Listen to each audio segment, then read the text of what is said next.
Hey guys, tonight we're going deep into the eerie digital woods, back to the moment something changed online. You're sitting at your old desk, your CRT monitor humming quietly, the faint whir of a box fan in the corner. It's 2009. Forums still feel alive.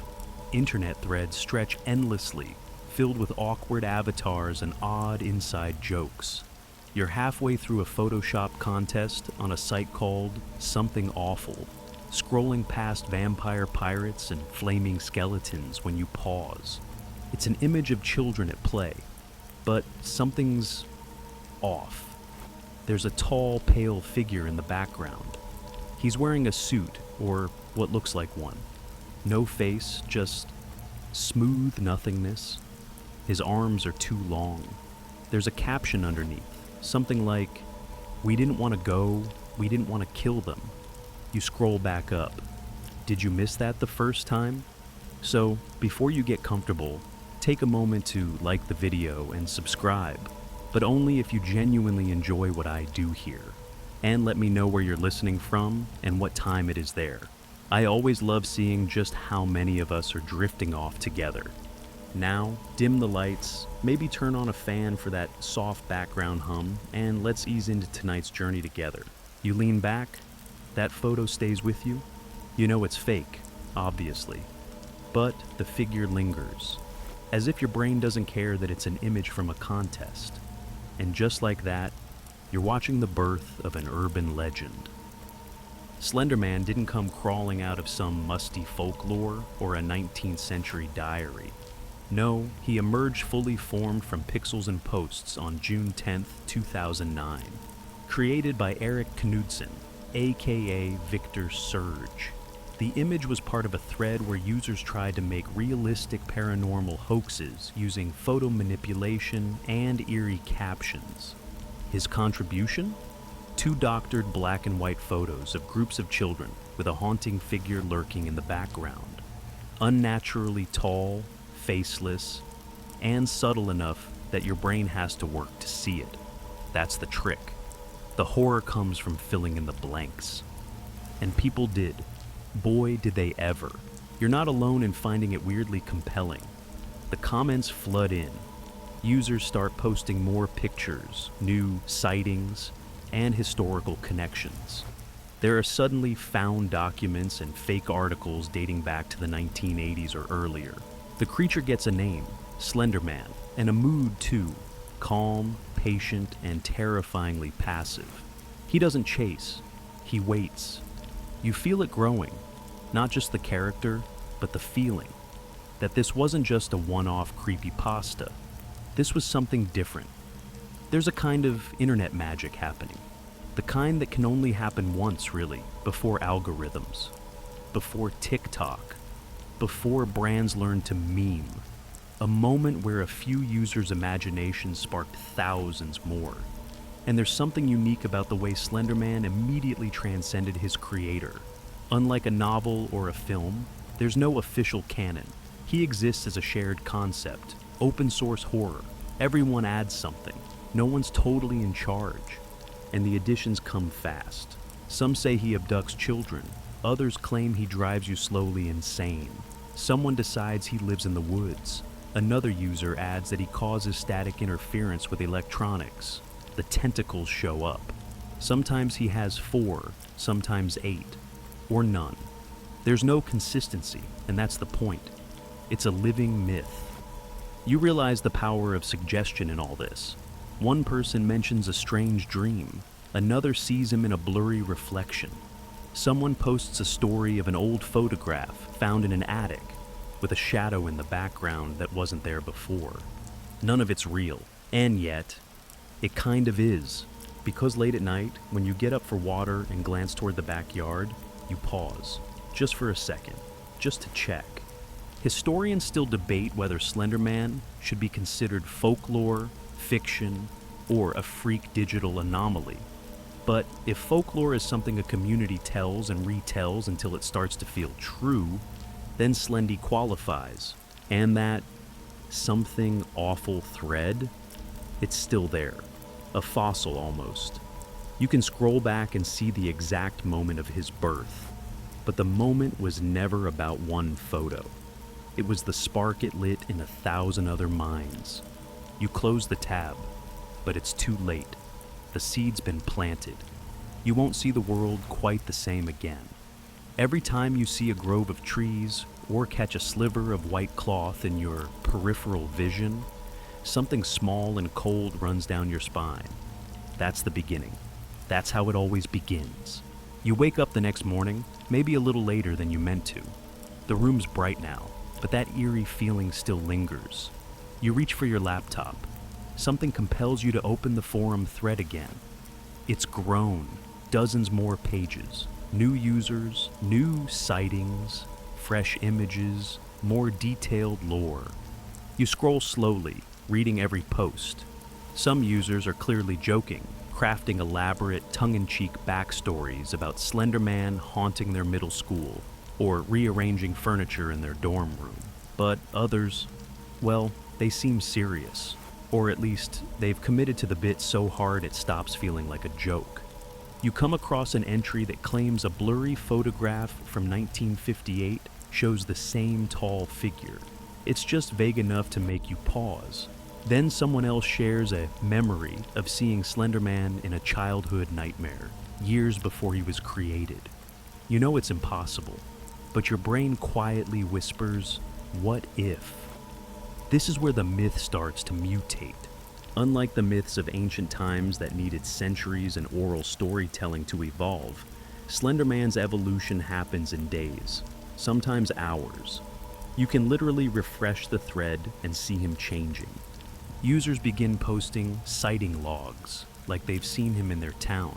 He's spotted standing outside windows, deep in forest preserves, even reflected in puddles. Someone reports a power outage immediately after a sighting. Another claims their younger sibling drew him without ever hearing the name. And you kind of want to test it. You think about walking into the woods alone, just to see. This is how it grows, not through authority, but participation. You're not watching a myth unfold, you're inside it. And every post, every eerie drawing, every whispered rumor becomes part of the ever-expanding tapestry. There's no official Slenderman Bible. There's only the story as it's being written by thousands of anonymous hands. This is also where things start getting weird. You find a thread that compiles Slenderman incidents, fake police reports, blurry security footage, redacted documents stamped with fictional government seals. The line between parody and belief becomes hazy. You begin to wonder how many people actually believe this, and how many are just playing along. But belief doesn't always require conviction. Sometimes it just needs curiosity.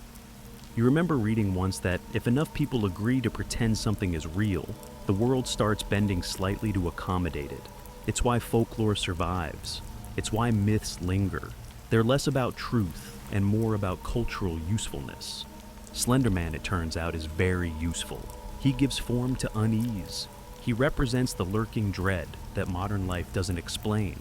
He's what your brain invents when you're alone on a late walk and your phone battery dies. He's the fear of being watched, even when you're sure you're not. He's childhood anxiety dressed in a suit. And yet, he's calm. There's something comforting about how patient he is. He doesn't run, he doesn't growl, he just stands there, quietly breaking the rules of reality. A reminder that something might still be out there beyond the reach of your Wi-Fi signal. Historians, well, maybe folklorists is more accurate, still argue whether this stage of Slenderman's growth marks a transition from creepypasta to full-on legend. Some claim it was all still fiction, just really immersive fiction. Others suggest a deeper cultural shift was happening. The internet's first truly communal monster was being born. You go back to the earliest images, noticing how crude they look now. But the feeling remains, that soft itch between your shoulder blades when you stare too long at the dark spots between trees. That still hasn't gone away. And it never really will. Because while most internet trends fade, Slenderman isn't a trend. He's a framework, a mirror. a tall, faceless canvas for your worst and weirdest fears. And right now, he's just getting started. You don't remember when he got the tentacles.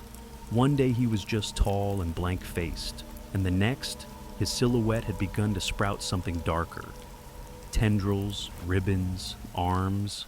No one could agree. But they were there now, curling out behind him like shadows that forgot how to stay flat. You're still scrolling. By now, the Slenderman posts aren't limited to forums. They've spread to other corners of the internet.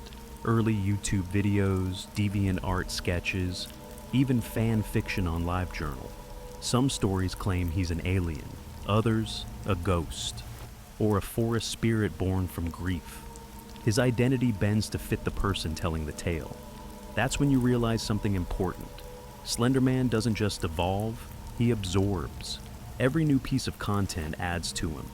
He's not a fixed character like Dracula or Frankenstein. He's collaborative horror, which is both unsettling and kind of beautiful.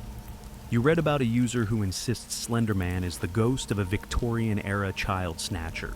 Another says he's a shadow guardian who only appears before disasters. Someone else proposes that he's part of a secret government hallucination experiment. None of it makes sense, and yet, somehow, all of it feels right. There's a growing consensus, even if it's vague. He's old. He's always been here. And now, we can see him. You watch as people start creating timelines, fake newspaper clippings, forged photos from the 1920s, blurry images of him standing behind soldiers in World War II. It's eerie how convincing some of it looks. Like if you didn't know better, you'd assume this was just a weird bit of lost history. The legend deepens. He doesn't just stalk, he corrupts. People near him become paranoid. They lose time. They draw him obsessively, speak in whispers, hear static in their phones. This concept, slender sickness, becomes part of the growing lore. The idea that just being near him changes something inside you. You remember hearing about tulpa theory, the notion that belief can create reality, that if enough people concentrate on a single imagined being, it begins to manifest in strange ways. Not physically, perhaps, but emotionally, psychologically, in dreams. Historians still debate whether Slenderman qualifies as a modern tulpa. Some point to the symptoms: shared dreams, mass sightings, consistent imagery from people who've never met. Others roll their eyes and say it's just an internet roleplay gone very, very far. You're not sure which camp you're in. You watch as Slenderman starts appearing in short stories that mimic ancient folklore, tales of people led into forests and never returning, of children disappearing from locked bedrooms, of travelers glimpsing something too tall behind trees that shouldn't have been there. And it's not just the spooky parts. There are softer moments too. One artist draws a comic where Slenderman gently places his coat over a lost child. Another writes about him being lonely, a spirit who never asked to exist, now burdened by the fears of thousands of strangers. Even monsters get tired, you suppose. It's hard to say if he's truly evil. Most depictions suggest he doesn't enjoy what he does. He simply is. And that's scarier somehow. He has no eyes, but he sees you. No mouth, but you feel the silence thicken when he's near. No feet, yet you always hear faint footsteps in the leaves just behind you. You notice that your own thoughts about him have changed. You don't imagine a monster anymore. You imagine a shape, a presence, an interruption in the normal pattern of things. And always standing still. The community keeps adding layers. You read theories late at night, eyes dry from the screen glow. Some claim he lives in the static, a kind of interdimensional fog that messes with electronics and minds alike. Others say he can't be filmed directly, only caught as a blur in the corner. And some swear he shows up more often in places where belief in him is strongest. Like your room, right now. But don't worry, it's just a story, remember? Slenderman has by now transcended being just creepy. He's become symbolic. Some see him as anxiety incarnate, Others say he represents the unknowable danger of childhood trauma, or internet paranoia, or maybe he's just what happens when too many people look into the woods for too long. The tentacles make sense now. They're not just for grabbing, they're branches, pathways, ideas. Slenderman isn't stalking you. He's reaching into your imagination and waiting to see what you'll make of him. He's your creation now, and you are his. You're sitting at your desk again, but this time you're not scrolling through forum threads or blurry images. You're watching something. A grainy YouTube video, uploaded under the name Marble Hornets. It begins like a student film, simple, shaky, amateurish. But there's something about it, something unsettling in the way the camera lingers too long on empty doorways, in the way the static creeps in without warning, and then you see him. Slenderman. Except here, he's called the operator. He doesn't speak, he doesn't move. But there he is, standing behind trees or at the end of hallways, sometimes in daylight, sometimes in dreams. He's not chasing you, he's already there. This is the moment Slenderman stops being a story and becomes a presence, a feeling. Marble Hornets isn't a blockbuster, it's lo-fi, often clunky, and filmed on a shoestring budget. But it doesn't matter. You don't need polish to feel dread. The handheld camera, the random cuts, the paranoid narration, they all feed into the perfect illusion. This might actually be real. Each entry comes with cryptic titles like Entry Number 12 or Return. There's no music, no context, just you and the fear of what might be in the frame. It's like digital found footage dropped into your lap with no explanation. And it works. As you binge the series, you start noticing patterns. The operator causes memory loss. He makes people paranoid, violent, confused. The camera glitches when he's nearby. People vanish mid-frame. You start to recognize a new symbol too. An ominous circle with an X through it, drawn on trees, notebooks, walls. A warning or a sign of possession. Historians still argue whether Marble Hornets canonized Slenderman. Some say it gave him rules, lore, a personality. Others believe it simply amplified what the internet was already building. Either way, it changed things. Because suddenly, Slenderman wasn't just in text, he was in motion. You weren't reading about him anymore, you were seeing him. Watching him stand just a little too still in the background. Watching him inch closer between cuts. Watching him glitch your screen and, maybe, your sleep schedule. The Marble Hornets creators, Troy Wagner and Joseph Delage, never claimed their series was real, but they also didn't go out of their way to break the illusion. No actors were credited, no behind-the-scenes videos were released. It was just the tapes, and the implication that something had gone terribly wrong. It's hard to overstate the influence of this series, not just on Slenderman lore, but on internet horror in general, the analog horror genre, liminal spaces, found footage revival. You can trace it all back here, at least a little. And the fans responded. They started making their own series. Everyman, Hybrid, Tribe 12, Dark Harvest. Each one added their own spin on Slenderman's powers, motives, and victims. He could teleport. He could distort reality. He could whisper thoughts into your head. Each new series built on the last, creating a kind of shared universe without any central authority. You didn't need a studio deal or a budget. You just needed a shaky cam, a hoodie, and a sense of unease. You might even start thinking about filming something yourself, just to see what happens, because that's the trick of it. Slenderman doesn't demand belief, just participation.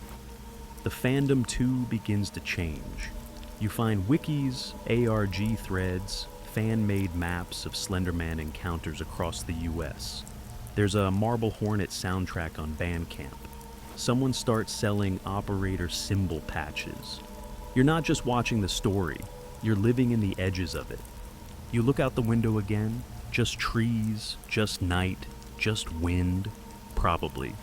What makes Marble Hornets so powerful, you realize, isn't the jump scares or the creature design. It's the tone, the silence, the fact that the scariest thing on screen is usually nothing happening at all, because it's in that stillness where your imagination takes over. Slenderman by now has fully detached from his Photoshop origins. He's no longer a meme or a joke or a forum experiment. He's something else, something you feel rather than understand. The operator isn't just a character, he's an idea, a kind of glitch in normalcy. And once you've seen him, once you've felt that wrongness behind the camera lens, you can't unsee it. You tell yourself, it's just fiction. But fiction doesn't usually stand outside your window. You're back online, but now things feel different. The threads are longer. The fan art is more elaborate. People are comparing sightings, building timelines, even arguing about what version of Slenderman is canon. You don't realize it yet, but you're standing in the middle of a digital campfire circle, one that spans continents. This is no longer just a story, it's a collective myth. You notice how personal everything has become. A Reddit user posts a dream journal filled with unsettling dreams, always with a tall man in the distance. A Tumblr artist paints Slenderman in watercolors, calling him the guardian of forgotten children. A German blog claims he's a folk spirit named Der Grossmann, and maybe he's always been here, just renamed. You read and scroll and watch, and somewhere between the grainy footage and the confessional posts, the line between legend and lifestyle blurs. He's in Minecraft mods. He's in live-action role plays. He's mentioned in college lectures about modern folklore. You think about how unusual this is. Most myths take generations to spread. Slenderman managed it in months. You join a Discord group where people trade theories. One person insists Slenderman is a metaphor for surveillance culture. Another says he's the embodiment of childhood fear. Tall, silent, and impossible to stop. Someone else suggests he's actually comforting, a blank figure who only takes people already on the edge, like a cosmic mercy. You sip tea while reading this, and wonder how something with no face could have so many personalities. This is the age of creepypasta ecosystems, of sprawling, user-driven mythologies. Slenderman isn't just evolving anymore, he's fractaling. Every person adds a thread. Every thread leads to another question. You stumble onto an article about a group of writers trying to catalog every Slenderman appearance. The task proves impossible. He's everywhere and nowhere. He changes depending on where you are, what time you logged in, and whether or not you're alone. And he's not just popping up in the expected places. A poetry blog you follow posts a strange verse about a silent watcher beneath the birches. A music video on YouTube briefly flashes the operator symbol in the background. Even urban exploration channels start throwing around slendy jokes when the static kicks in. You laugh, softly, but still check your reflection in the screen. Historians and folklorists now start weighing in, too. Some propose that Slenderman is a form of hyperstition, a belief that brings itself into being. Others call it consensus horror, a story shaped not by one author, but by thousands of digital hands whispering in chorus. There are even academic papers on him, university classes, media theory podcasts that use him as shorthand for postmodern fear. You listen to one where the host claims Slenderman is the first truly global ghost. That phrase sticks with you, because truly, Slenderman doesn't belong to any one culture anymore. He's as much a product of Tokyo subways as he is of Wisconsin woods. You hear versions of him tied to Tai Phi Krasu spirits, or the faceless yokai Noperabo. There's always been something tall in the dark. Slenderman just logged in first. You realize, at some point, that the scariest part isn't him. It's how quickly you and everyone else accepted him, like you were just waiting for something like this. A faceless myth for a faceless digital world. A figure made of static and suggestion. And maybe that's the most human thing about it, because deep down, no matter how modern we get, we still love a good ghost story, especially one we can help tell. So, you post something of your own, a little journal entry, a blurry photo, a vague mention of the forest behind your house. Nothing dramatic, just enough to let someone else wonder. And so it grows. You're not the only one adding to the legend. In fact, the forest's gotten crowded. Slenderman isn't just an American myth anymore. He's gone global. You read a post from a user in Brazil who claims the tall man resembles Homem de Saco, a folkloric child stealer whispered about for generations. Someone from Sweden shares a family story about a gray gentleman seen just before accidents. In Japan, eerie comparisons are drawn to the Nopara Bo, faceless spirits who follow travelers late at night. And in Germany, well, Der Grossman has been waiting in the woods since the Black Forest was first named. The legend begins to echo across languages, continents, and cultures. Slenderman's features adapt. Sometimes he wears a black hat. Sometimes he floats instead of walking. One version from Korea claims he mimics loved ones to lure you away. Another from Egypt says he can't enter your home unless you've dreamt of him first. And that's when it hits you. This isn't spreading like folklore. It is folklore, digital, fast-moving, and participatory, but still rooted in the same fear of what waits just out of sight. Historians still debate whether internet legends qualify as folklore in the traditional sense. Some say folklore requires generations of oral transmission. Others argue the medium has changed, but the structure remains. A blend of shared fear, cultural storytelling, and just enough realism to make it possible. You're inclined to agree with the latter.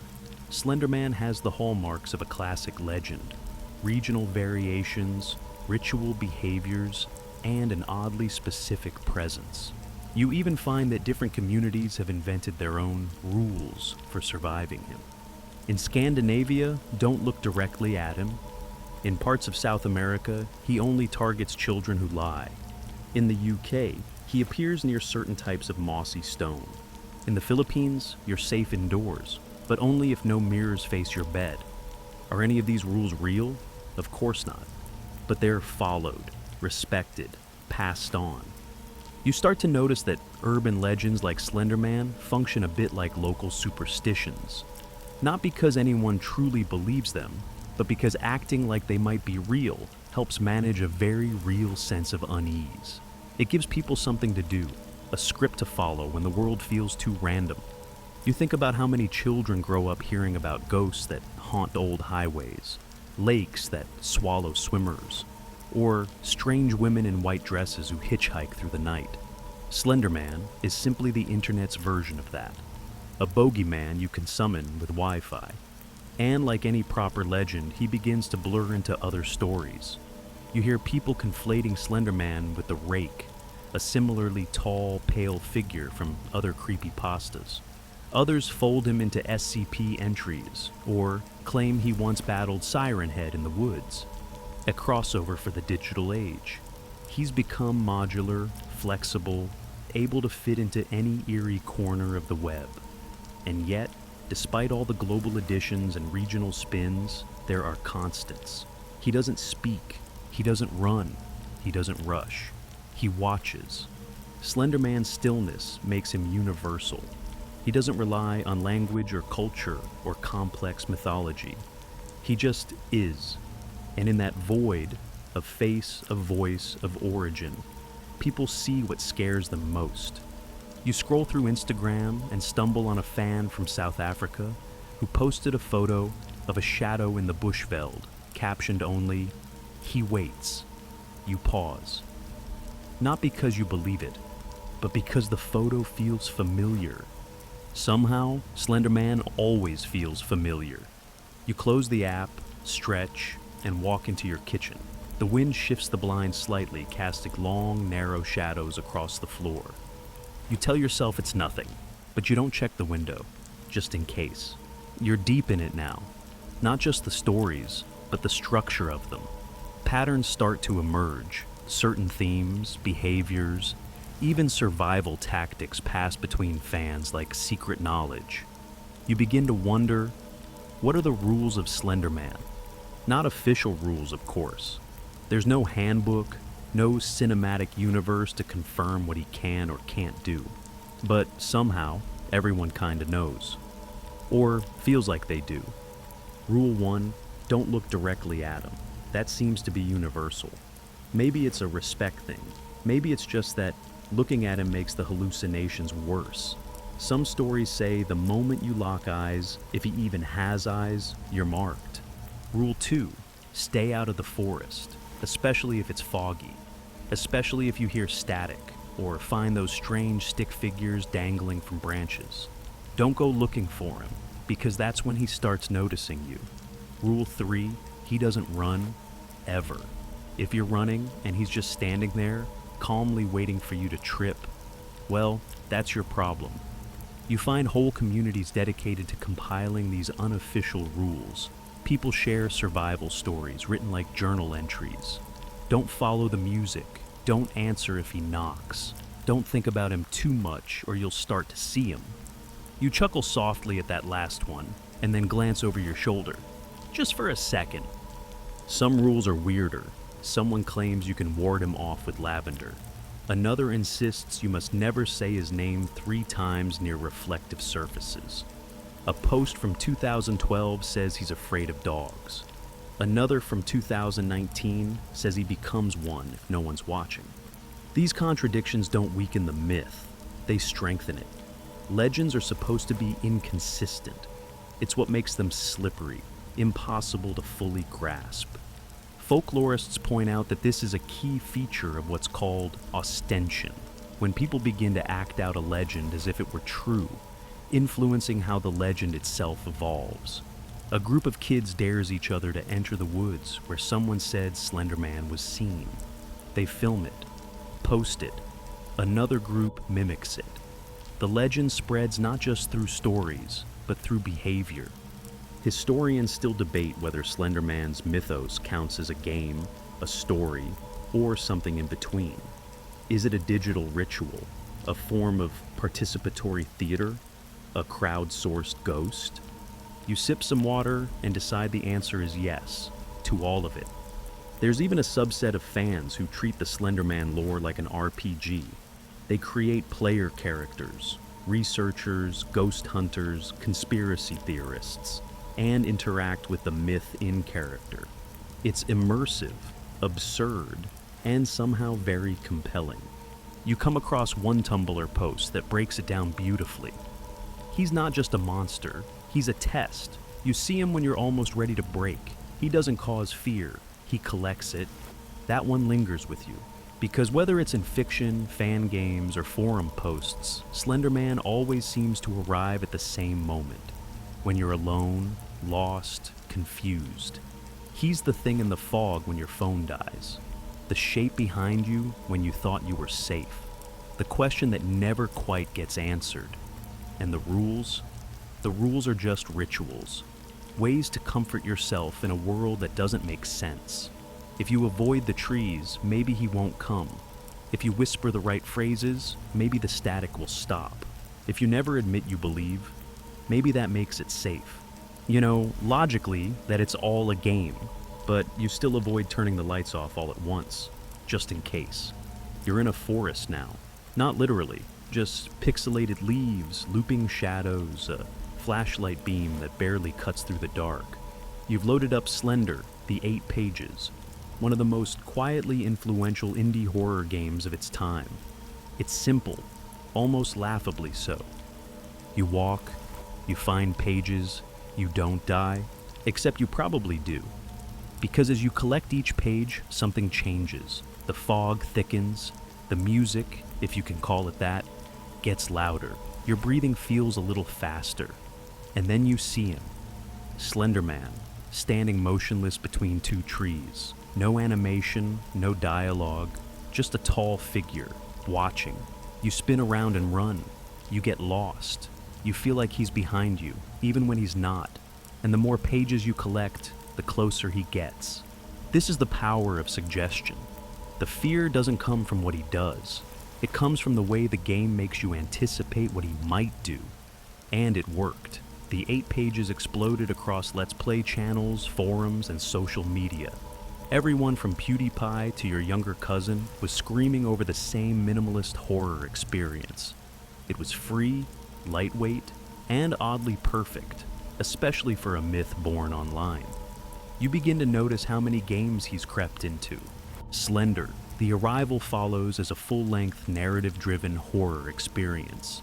There are fan-made titles, mods for Minecraft, Gary's Mod, even Slenderman and Roblox and VR chat. He's become a kind of digital campfire story, one you can walk through. Some games treat him as a boss, others as an unstoppable stalker, and a few simply let him lurk, silent in the periphery, a reminder that he's still watching. You pause mid-game, take a breath, check the corner of your room. You know it's just a screen, just pixels. But your brain doesn't always make that distinction so easily, especially when you're alone. Historians still argue whether the 8 pages was responsible for making Slenderman mainstream. Some point to marble hornets, others credit the original forum post. But there's no denying that this game turned him into something more than myth. It made him experiential. People started swapping strategies online. Don't look behind you. Hug the outer edge of the map. Collect the pages in a different order each time. It became a ritual, a challenge, a low-stakes dare that somehow still left you sweaty-palmed and breathless. Even the game structure mirrors the legend itself. Simple rules, slow build-up, then terror by implication. And it's not just jump scares. The scariest part is the anticipation. You'll go minutes without seeing him, and that makes it worse. You know he's there. You just don't know when he'll appear, or how close he is, or what happens if he catches you. You read a post by someone who mapped out the game's AI patterns, tracking how Slenderman gets more aggressive the longer you play. Someone else claims if you leave the game running long enough, weird messages appear in the background. Probably not true. Probably. And yet, you start to feel like Slenderman thrives best in games because he was always meant to be interactive. His power comes from you participating, by turning him on, walking through the woods, inviting him closer with every step. You close the game, turn off the monitor. Your reflection stares back at you in the black screen. Just you, no one else, and still, you hesitate before turning off the light. Because something about the way he waits, patiently, silently, in both forest and code, sticks with you. He doesn't knock, he doesn't break the door, he's just already inside. You're back online, late again. It's quiet, and your room is dim. Just the soft glow of your screen and the steady hum of your fan. You're browsing creepypasta archives now, falling into that familiar, cozy rhythm of reading stories that make your skin crawl just enough to stay awake. But not so much you'll lose sleep. And of course, Slenderman is there too. He's not the only monster on the internet anymore. You've got Jeff the Killer with his carved up face and toothpaste smile. You've got the Rake crawling on all fours through your nightmares. Smile Dog, Eyeless Jack. But Slenderman feels different. He always has. While the others scream and lurch, he merely stands. The creepypasta community doesn't just write stories about him, they write through him. You start to notice how many tales use Slenderman as a backdrop, a figure always looming at the edge of the campfire. Sometimes he's the villain, other times he's more symbolic, a test, a judgment, an unfeeling entity whose presence marks a turning point in someone's spiral. You read one story about a girl who draws him repeatedly and can't stop. Another about a man who keeps seeing a faceless figure in family photos, going back decades. And yet another in a sleepy small town where a boy disappears and no one seems to remember he existed at all. Some of these are obviously fiction. Others are written like diary entries or news clippings. One is even styled as a therapy transcript, and halfway through it starts to glitch. The margins fill with hand-scrawled, "help me's," and your heart rate ticks up ever so slightly. You tell yourself it's just formatting. Creepypasta gave Slenderman room to expand, and it also gave fans permission to own him. There was no copyright, no single creative vision, no big media company saying what was official or not. It was open territory, and anyone with a keyboard could add to the forest. That's where you find the best gems, small, haunting one-paragraph stories about glances in windows or footsteps behind trees. You like the short ones best, the kind that say just enough to let your imagination fill in the space. Historians of digital folklore still debate whether creepypasta is a continuation of traditional oral storytelling or an entirely new literary form. Some say it's the ghost story reborn in HTML. Others argue it's closer to ARGs and interactive fiction. But one thing is certain, Slenderman became the flagship myth of the genre. He's everywhere in those early archives, always titled in lowercase, always paired with grainy photos, always suggested rather than explained. That's part of what makes him perfect for the format. Creepypasta isn't about exposition, it's about feeling. And Slenderman is a feeling of being watched, of not quite being alone, of something impossibly tall waiting in the margins of your vision. You scroll past a post that ends with the line, "He's right behind you, you know." You pause, smile, keep scrolling. You read about kids daring each other to summon Slenderman, rituals like Bloody Mary, but digital. Write his name on a slip of paper, burn it in the woods, and leave your flashlight off. Or visit a certain website at 3:33 a.m. and don't look away from the static. Are these real? Of course not. But they're followed, repeated, shared again and again. You understand now that belief isn't always the goal. Participation is. A ritual isn't less meaningful because it's fiction. It's meaningful because it connects people through shared emotion, through fear, through storytelling. And Slenderman became that connective tissue. He's less of a character and more of a shared metaphor, one that bends depending on who you are, where you are, and how badly you want to be scared. You close the tab, sit quietly, let your mind drift a little. You almost don't notice how tall your shadow looks against the wall.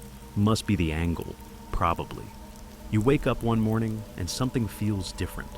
You open your laptop, expecting more forum chatter, more creepypasta debates, more blurry photos. But instead, the headlines hit you like a cold wind. 2 12-year-old girls accused in Slenderman stabbing. You stop scrolling, you blink, you check the source again. It's not a joke, it's not an ARG, it's real. In Waukesha, Wisconsin, 2 young girls lured their friend into the woods and stabbed her 19 times. When questioned, they claimed they did it to appease Slenderman, to prove their loyalty, to keep him from hurting their families. And just like that, the myth breaks into the real world. It's jarring, disorienting. You've spent years immersed in this digital forest of fiction, posting stories, reading theories, maybe even laughing nervously at how far people will go to keep a spooky legend alive. But this isn't story. This is tragedy. You feel a strange mix of disbelief and guilt. Not personal guilt. You had nothing to do with it. But the weight of shared myth. You think about the thousands of people who helped build this character, this world, this fear.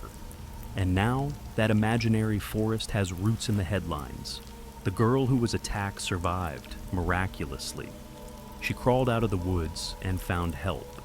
The other 2 were arrested. Their trial would go on to make national news.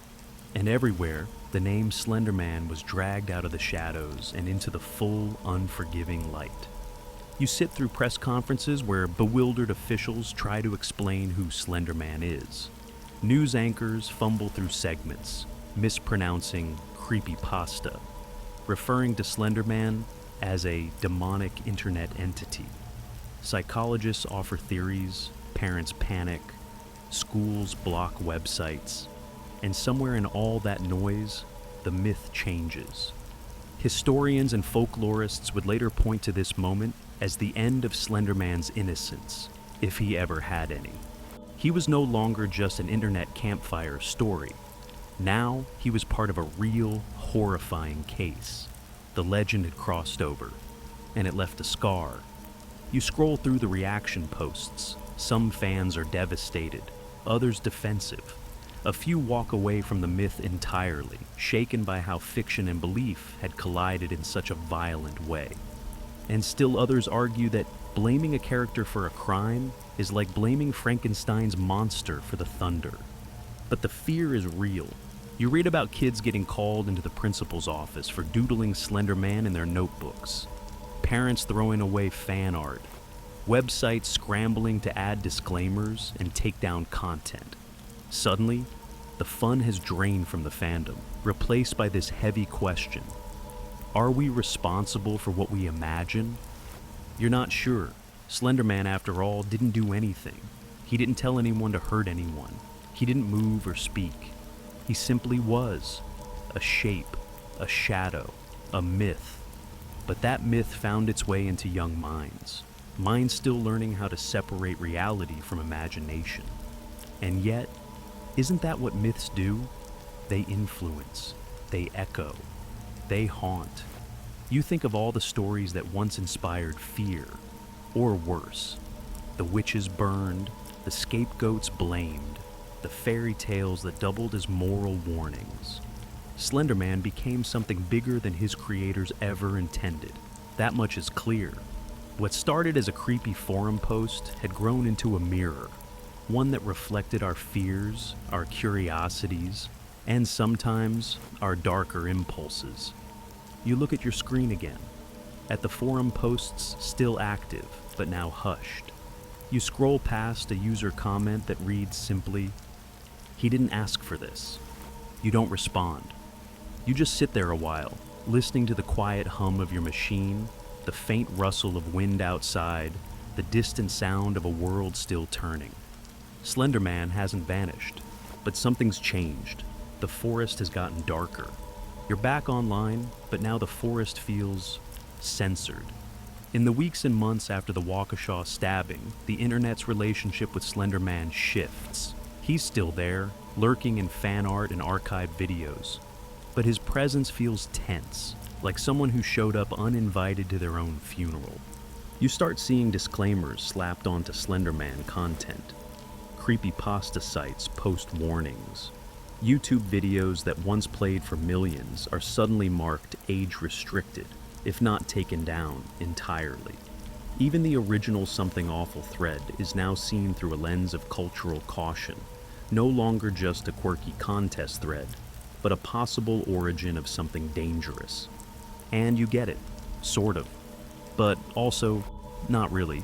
You scroll through comment sections full of confused viewers, fans trying to make sense of it all. It's just fiction, some insist. He's not real. But others point out neither are most fears. Doesn't stop them from being powerful. The media seizes on the panic like a dog with a squeaky toy. TV news anchors, who couldn't explain the internet if their studio lights depended on it, try to break down Slenderman like he's a known criminal. They show grainy Marble Hornets footage out of context. They confuse fan drawings with evidence. You see phrases like murder meme and dangerous trend floating across brightly colored lower thirds. Historians still argue whether this moment was a true moral panic or just a very loud one. Some compare it to Satanic Panic in the 80s, others to the violent video game debates of the 90s. But all agree on one thing. It changed the way the world viewed internet myth-making. You watch an old TV segment where an anchor warns parents to check their child's browser history for signs of Slenderman involvement. You shake your head and smile, tiredly. Because now Slenderman is being treated like a virus, something to catch, something to fear. Not just the story, but the act of telling it. That's the part that unsettles you. Because if we start policing imagination, where does that end? The forums become quieter. Some creators step away.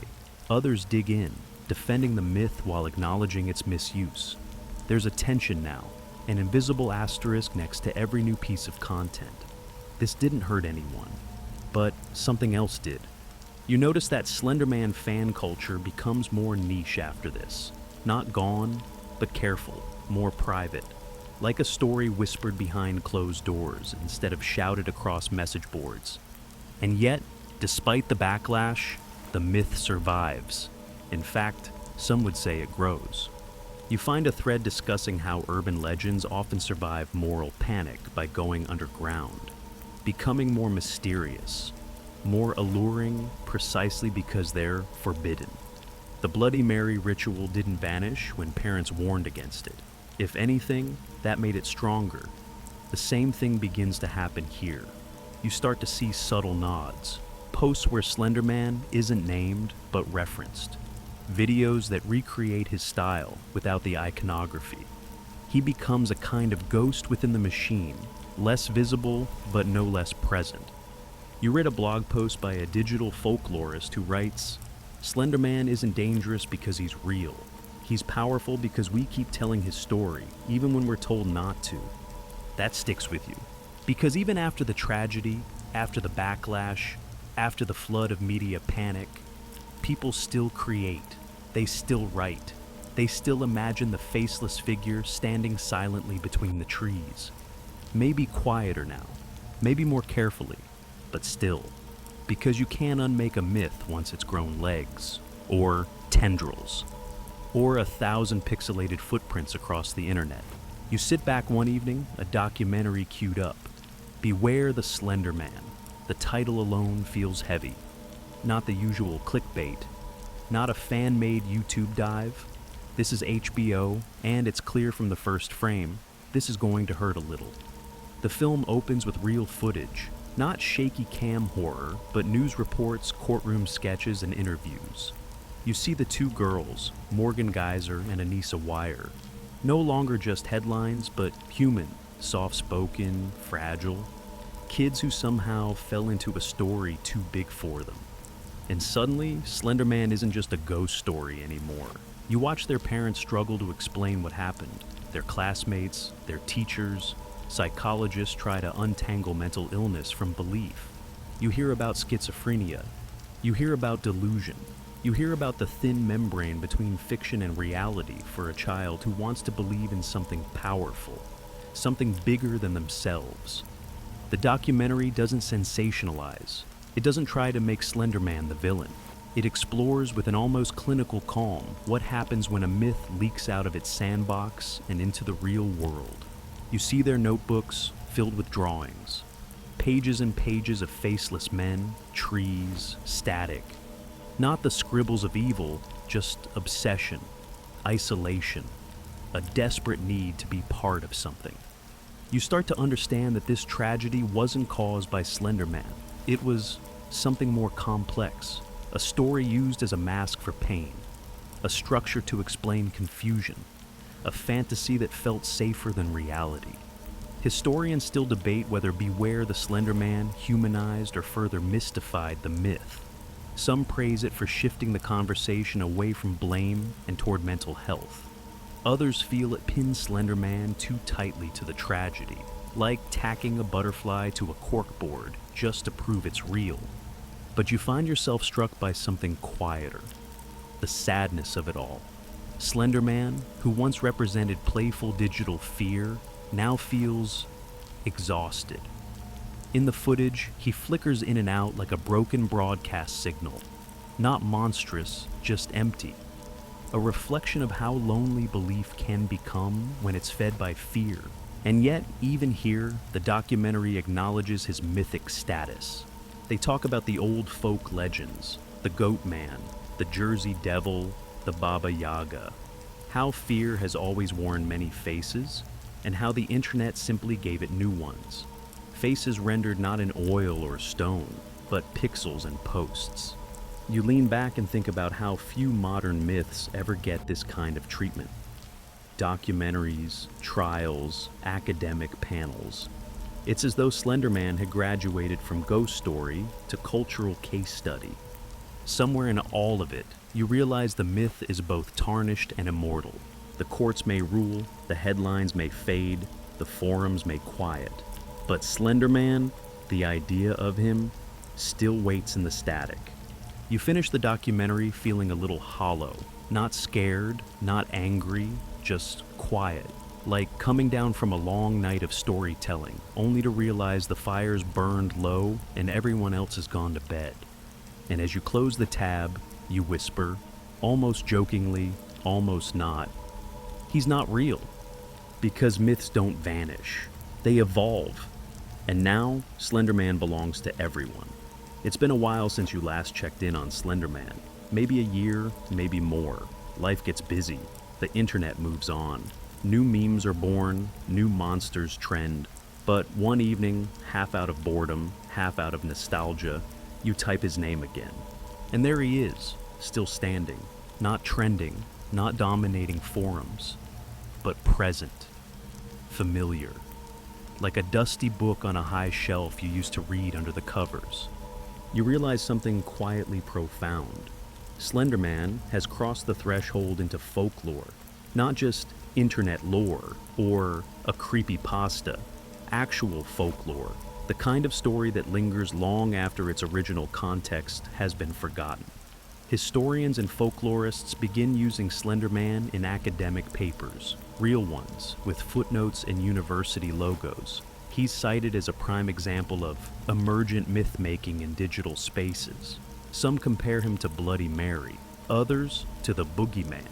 A handful of bold ones even argue he's our generation's version of the Grim Reaper, faceless, unknowable, always near. You see him pop up in art exhibits, high school projects, even college courses. Students debate whether he reflects online alienation, childhood fear, or the dangers of collective belief. Some just think he's a good ghost story. Others argue he represents the first true digital folk deity, created, worshipped, and feared by the hive mind. And here's the strange thing. The further he gets from his origin, the stronger he becomes. You read a comment on an old YouTube video? My little brother is scared of Slenderman, and he's never even seen marble hornets. That's how myths work. They stop needing their creators. They stop needing context. They just settle into the public imagination, like mist into a forest floor. You notice he no longer needs his name to be recognized. A faceless figure in a suit? That's him. A static-filled video with a tall blur in the corner? Him again. A chalk drawing on a sidewalk near a school with "He waits" scribbled beside it? Yep. You find references to him buried in TikToks, indie games, short stories. He shows up in Halloween costumes worn by kids too young to know where he came from. He's just part of the culture now, like Dracula, or werewolves, or shadowy men in trench coats seen from the corner of your eye at 3:33 a.m. It dawns on you that no one owns him anymore. Not Victor Surge, not Marble Hornets, not the game devs or wiki mods. He belongs to whoever tells his story next. A truly folkloric creature, shifting, surviving, adapting. And in that realization, there's a kind of peace. The myth endured its growing pains. It survived moral panic, tragedy, media scrutiny, and meme fatigue. And what's left isn't sensational, it's enduring, quiet, patient, still. You think about the old stories of forest spirits that guide or punish, of wanderers who become legends simply by being unnamed and unexplained. You realize that Slenderman fits that mold perfectly. No face, no voice, no motive, just presence, the perfect canvas for fear. You read a thread where someone swears they saw him last week, across the street, between the trees, in that space where the streetlight doesn't quite reach. They laugh it off, mostly, but you can tell. Part of them still wonders. And maybe that's the legacy. Not fear, not tragedy, but curiosity. Because as long as there's someone to glance nervously out the window, Slenderman will always have a place to stand. You're scrolling through newer platforms now, ones that didn't even exist when Slenderman was born. TikTok, Instagram Reels, even VR spaces. And there he is again. Still tall, still silent, still haunting corners and captions. But now he's stylized, a little ironic, a little aesthetic. You watch short-form videos where he's edited into the background as a quiet gag. POV. You forgot to do the Slenderman ritual before bed. Or he waits while you scroll. It's surreal, almost comical, but underneath the jokes is a steady truth. He never really left. Slenderman is now an elder myth among a sea of trendy fears. Momo came and went, Siren Head surged and receded. But Slenderman? He remains low-frequency horror, less viral, more foundational, like a dark shape at the base of a tall tree, easy to overlook until the wind shifts just right. You find a VR horror experience someone built, a forest maze, of course, and you walk it slowly, flashlight flickering. When Slenderman appears, he's not fast or flashy, just still, like always. You take off the headset and sit for a moment. It's oddly comforting. The myth hasn't grown louder, just deeper. You start to notice how his role in stories has softened. He's not always the villain anymore. In some posts, he's sympathetic, lonely, a silent observer who haunts because he's forgotten. In fan comics and Tumblr threads, he even becomes a kind of cryptid roommate, awkward, eerie, but harmless if you leave snacks. You smile. Somehow the horror has mellowed into folklore's final stage, affection. Like how Baba Yaga went from child eater to forest guardian, or how ghosts become protectors of certain houses. Slenderman isn't just feared anymore, he's understood. Historians still note how folklore goes through cycles: birth, fear, fascination, humor, and finally nostalgia. You watch it happening in real time, and still, even now, he surprises people. You find a video of someone exploring an abandoned school, joking into the camera.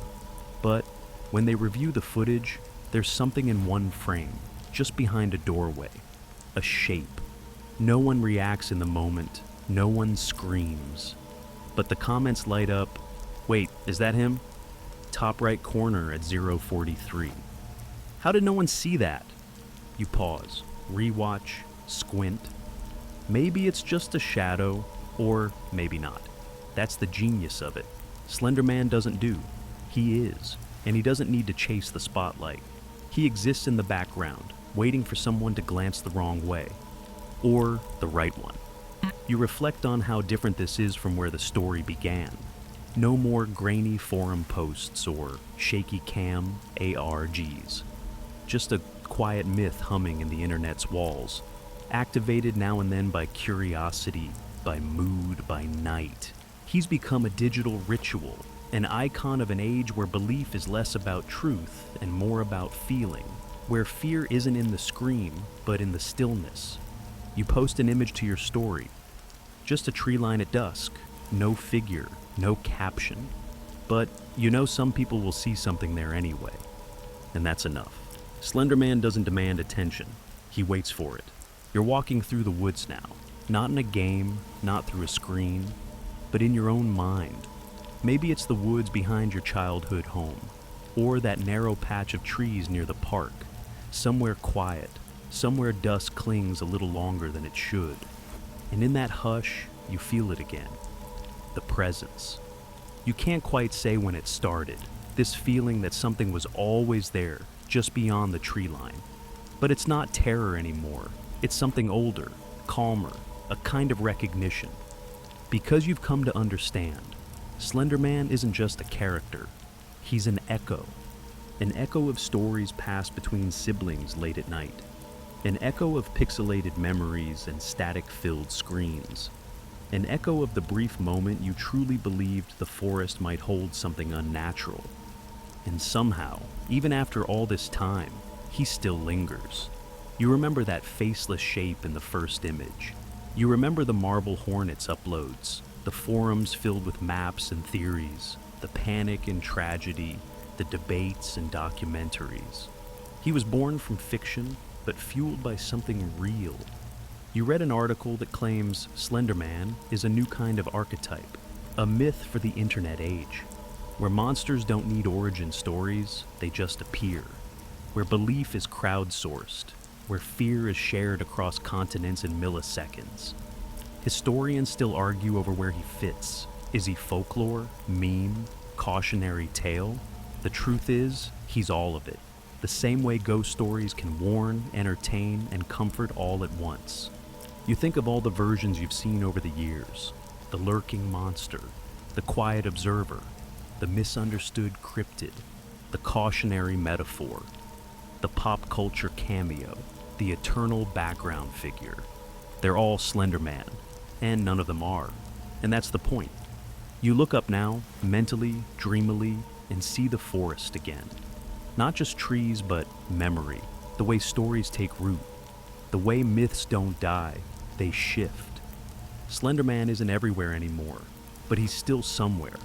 In campfire stories told under breath, in late-night whispers between friends, in the pause before turning out the light. And sometimes, when the wind moves just right through the trees, you might swear you hear something behind you, a soft distortion, a flicker in the air. But when you turn around, there's nothing there, just as he prefers. So now, you breathe, slowly, deeply, letting the trees of the story blur into the shadows behind your closed eyes. Slenderman fades, not gone, just distant, like a shape once seen through the mist, now melted back into the woods. The legend no longer stands tall in your mind, but reclines somewhere quiet, draped in silence and memory. You're warm now, comfortable, maybe stretched out in bed or bundled on the couch. You let your thoughts drift back to all the places we've wandered tonight, through old forums and foggy forests, through games and nightmares, videos and whispers. All of it stitched together like one long trail through a digital wilderness. The fear has softened, hasn't it? Where once there was static and tension, now there's calm. Because Slenderman isn't chasing you. He never was. He's just watching, waiting. And now that you understand his story, his many forms, his quiet echo, he seems less like a threat and more like a thought, lingering gently at the edge of sleep. You might dream of trees tonight, or pages pinned to bark, or long shadows cast by moonlight. But that's okay. You know the rules now, and the forest, strange as it is, feels familiar. So rest easy, because while the internet may birth 1,000 myths, and fear may wear 1,000 faces, in the hush of bedtime, even the tall ones with no face eventually fade into the dark. And you're safe, warm, drifting, eyes closed, mind quiet. The story's done.